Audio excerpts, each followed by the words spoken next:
पाटी पगरा भया, जागी जिया जून, सबका हो उदेत है वो चौथ समाना चून। सभी प्राणियों का, जितने भी ब्रह्मांडों के अंदर जितने प्राणी हैं, सबका वो परमात्मा पालन करता है और सभी की उसको चिंता है। क्योंकि मां के गर्भ में जब ये बालक होता है उस समय ना माता सहाय कर सकती है, ना को पिता का सहयोग वहां काम कर सकता है। तो वहां पालन कौन करता आपका? वहां आपका सुरक्षा करने वाला कौन था? तो वहां भी उस परमेश्वर ने ही आपकी सुरक्षा की, आपका पोषण किया। चाहे जुगाड़ कुछ भी जोड़ा उसने, कोई तरीका बनाया, मां की नाभि से आपकी नाभि जोड़ दी और आपका शरीर पुष्ट हुआ। और मां के गर्भ में आप बहुत दुखी होते हो। ऊपर को पैर होते हैं, नीचे को सिर होता है, और बाहर आके आप भगवान भूल जाते हो। कबीर साहब कहते हैं, दुख में सुमरण सब करे, सुख मुकुरे ना कोई, जय सुख में सुमरण करो तो दुख कहे को होए। परमात्मा याद दिलाते हैं कि जब तुम पर आपत्ति आ जाती है तब तो भगवान दिखाई देता है, और जब तक तुम्हारे पूर्व जन्म के संस्कार ठीक होते हैं, आपके पुण्य चलते हैं और आप अपने आप को सुखी महसूस करते हैं। वैसे तो यहां सुख है नहीं, हम झूठे सुख को ही सुख मान बैठे। कबीर साहब कहते हैं, झूठे सुख को सुख कहे ये मान रहा मन मोद, जो सकल चबीना काल का कुछ मुख में कुछ बोध। फिर भी जब तक हम सुखी महसूस करते हैं तो भगवान से कोसों दूर रहते हैं। और भगवान की पूजा कैसी करते हैं? महीने 2 महीने 6 महीने में कभी इष्ट धाम पर मत्था टेक आए, शुक्रवार मंगलवार को प्रसाद बांट दिया, किसी दिन व्रत रख लिया। और अधिक लोग वर्तमान में तो नास्तिक ही हो चुके हैं, क्योंकि समय पर टूक मिल रहा है, अच्छी व्यवस्था होगी है, शिक्षा होगी है, अच्छी पोस्ट होगी है, खूब परमात्मा ने बुद्धि दे दी, अपने बच्चों को इन्होंने ट्यूबवेल लगा लिए हैं, नहरें अच्छी बना ली हैं, बढ़िया आहार समय पर मिलने लगा। अब भगवान से कोसों दूर हो गए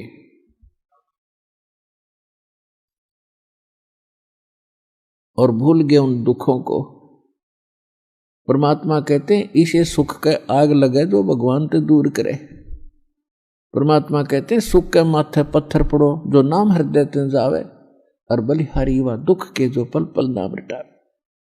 पुराने समय में हमारे पूर्वज बताया करते थे बुजुर्ग कि वर्षा ना होती थी, भगवान को याद किया करते थे। कोई भी दुख आता था भगवान को बैठकर याद करते थे, हमारी आपदाएं टला करती थी। और अब भगवान 100 कोस दूर हो गया। अब तो बिजली याद रहती है, बिजली ना ही ट्यूबवेल चलाऊं वो भगवान याद नहीं आता। तो परमात्मा कहते हैं, ऐसा सुख बाढ़ में पड़ो जिससे भगवान की भूल पड़े। तो सत्संग में आने से फिर हमें याद होता है कि भगवान की कितनी आवश्यकता है। तो सत्संग में आने से फिर सुखी भी भगवान की भक्ति करेंगे।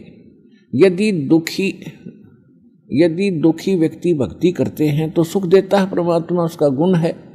और यदि सुख में ही भक्ति करते रहें तो दुख ना हो।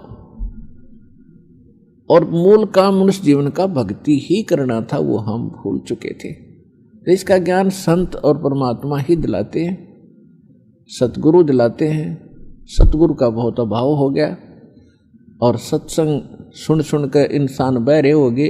इन नकली संतों के अटपट खट, इन्होंने कोई बात का पता नहीं, कोई कख इनको पास नहीं। श्रद्धालु उनके ऊपर डिवोट होकर के, समर्पित होकर के अपना जीवन नाश कर गए। इतना बिगाड़ दिया धार्मिक इस मार्ग को, अब सेट करना दास के लिए कितना कठिन हो रहा है। इतने टीवी चैनल चलते हैं, सब पर कोरी बकवाद घड़ी जाती है इन संतों के द्वारा, कख भी पता नहीं, और सब सुन सुन कर बहरे हो लिए और उनको फाइनल मान चुके। तो इसका अब धीरे धीरे निवारण होगा इस संकट का, और सभी शिक्षित है। देख रहा दास के इतना विपरीत मार्ग है समाज के और पूर्व ज्ञान के, और उसके बाद भी कितनी सफलता मिली है, क्योंकि इसमें सत्यता घनी है और सत्य को कोई मिटा नहीं सकता। वो अपना स्थान बनाया करती है, लेकिन उसकी स्पीड स्लो होती है। भले ही धीरे धीरे चलेगा, लेकिन ये सफल होगा और एक दिन पूरा विश्व इस ज्ञान को और इस भगवान को स्वीकार करेगा और उद्धार होगा, सुखी होंगे। गुरुदेव की जय। कुत्ता हूँ गुरुदेव का, रामपाल दास का नाम, गले प्रेम की जेवड़ी, राखे तो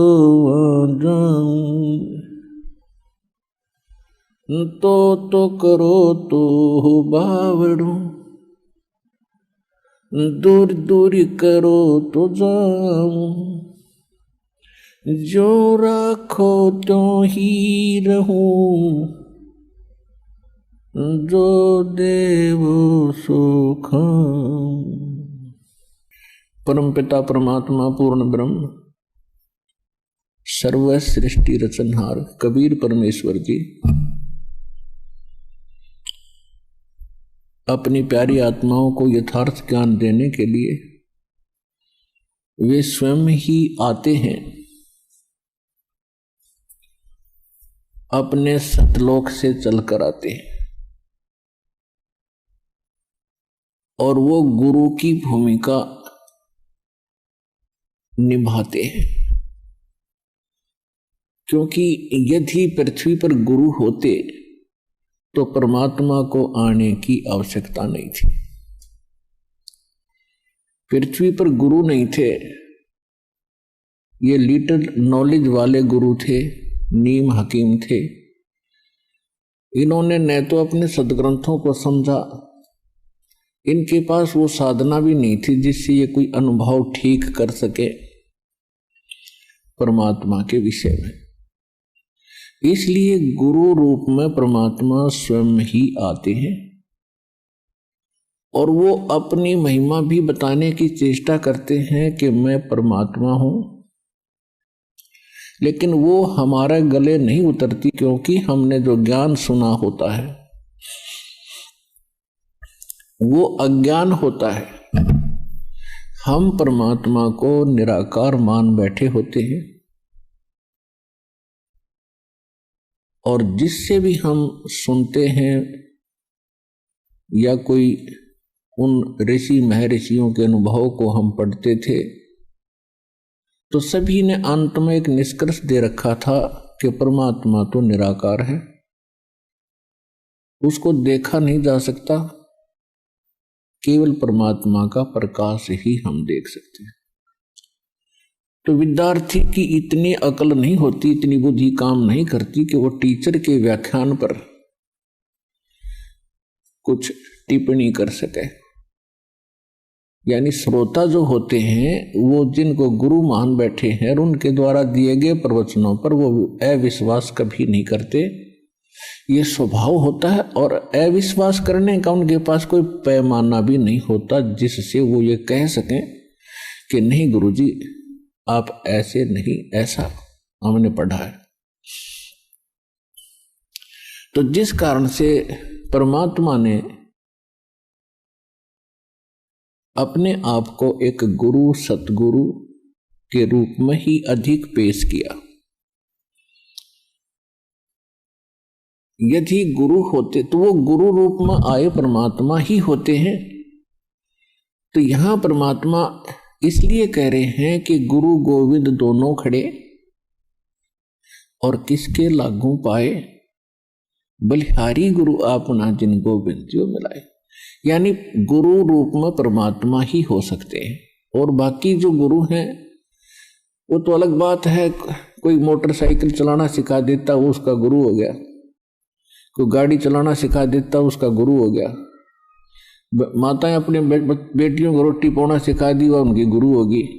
तो ये गुरु अलग हैं, और अध्यात्म जो गुरु है रियल में हमारा वो गुरु है। तो अध्यात्म ज्ञान यहाँ नहीं था, और जो सदग्रंथ थे उनको हमारे गुरु जो बने हुए थे या नकली वो समझ नहीं सके, इसलिए परमात्मा स्वयं आते हैं और फिर वो कहते हैं कि गुरु गोविंद दोनों खड़े, अब किसके लागू पाए, बलिहारी गुरु आपना जिन गोविंदियों मिलाए। तो वो कहते हैं गुरु को, गोविंद को छोड़कर हम गुरु को ही महत्व देंगे। तो गुरु परमात्मा ही हो सकते हैं, बाकी गुरु सभी अपने अपने सत्र के हैं, वो उनका अलग काम है। और जो अध्यात्म मार्ग में ज्ञान दे रहे हैं वो गुरु हैं ही नहीं, वो तो नकली हैं सारे। क्योंकि परमात्मा जो ज्ञान देता है, परमात्मा ने ज्ञान दिया वेदों का, परमात्मा ने ज्ञान दिया गीता का, यानी गीता में जो ज्ञान है वो परमात्मा वाला ही है, जो परमेश्वर ने इस ब्रह्म के अंदर फीड किया था, और वो वेद जो के तो बाहर निकले थे। उसके बाद गीता जी के अंदर जो इसने ज्ञान दिया है ब्रह्म ने, ज्योत स्वरूपी निरंजन ने श्री कृष्ण जी में प्रवेश करके इस काल ने जो ज्ञान दिया, उसमें अधिकतर वेदों वाला ही ज्ञान है जो गॉड गिवन है, परमात्मा ने इसको दिया था। उसने कुछ अपनी अटकल इसमें साथ जोड़ी है, तो वो हमारे काम की नहीं है। बहुत सी ऐसी गीता जी के अंदर बहुत सा दो तरफा ज्ञान है, जो वेदों से मेल खाता है गीता का ज्ञान वो ओके है, श्रेष्ठ है, और 90% गीता का ज्ञान वेदों से मेल खाता है। तो कहने का भाव ये है कि जो गुरु हैं वो आज तक ना वेदों को समझ सके, ना गीता को समझ सके, हमारे जो धर्म गुरु थे, और न ही पवित्र इन पुराणों को समझ सके। तो इस कारण से परमात्मा स्वयं आते हैं और वो ही गुरु होते हैं, और जो गुरु हैं ही नहीं, नाम बेस से गुरु का उन्होंने रखा हुआ, और हमने बेशक उनको गुरु मान रखा है, वो गुरु नहीं थे। तो यहां परमात्मा ही आकर हमें ज्ञान बता रहे हैं। सतगुरु के उपदेश का लाया एक विचारे, जय सतगुरु मिलते नहीं तो जाते नरक द्वार। नरक द्वार में दूत सब करते खिंचातान, उनसे कबू ना छूटते फिर फिरते चारों खान।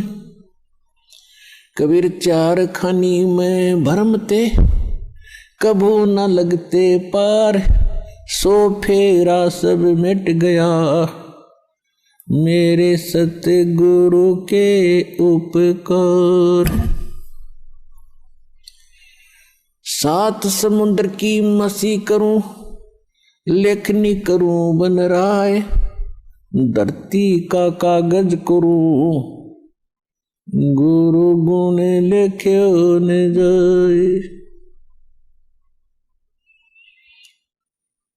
कबीर राम कृष्ण से कौन बड़ो, उन्हों भी गुरु कीन, तीन लोक के वे धनी, गुरु अग अधीन।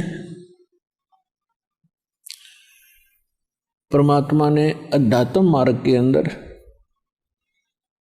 प्रथम जो कड़ी है वो गुरु बताया है, और गुरु के बिना जो साधना करते हैं, मनमुखी साधना करते हैं, वो साधना नहीं है, उनका व्यर्थ प्रयत्न है।